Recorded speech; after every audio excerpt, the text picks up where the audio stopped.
Captain Lakahra is the first boss you'll face in Beshmundir Temple.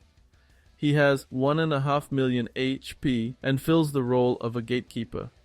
He's quite hard to take down, and as long as you don't beat him, you can't access any boss in the instance.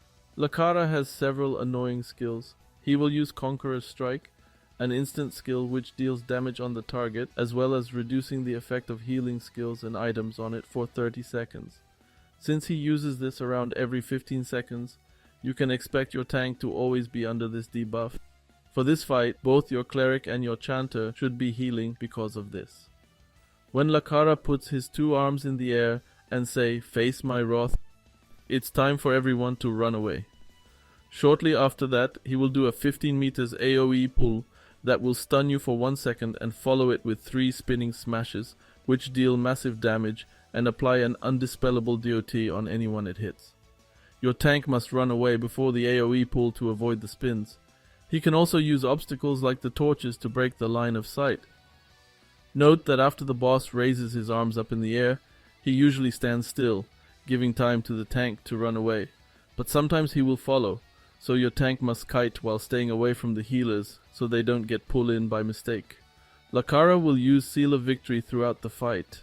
It's a buff that increases his evasion by a lot for a 30 seconds duration, making physical classes DPS considerably lower.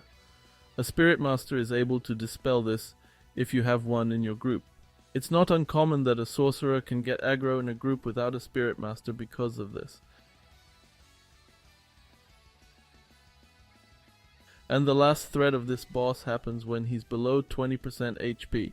He takes 3 seconds to cast a certain doom every 20-25 seconds, dealing around 17,000 damage to your tank when not mitigated. You can't evade it, nor can you resist it. You won't need your cooldowns for a good 20 minutes after that, so use everything you have except for Word of Wind and your hour-long cooldown defensive skills. You'll need it later. Now that you know his skills begin by emptying the room of any mob, so you have room to kite. Your tank should be standing still when Lakhara is just auto-attacking, but should run to the other side of the room when he's about to AoE. Dear tank friends, think about your group when you kite. Don't get out of the healing range, don't get out of your range DPS range.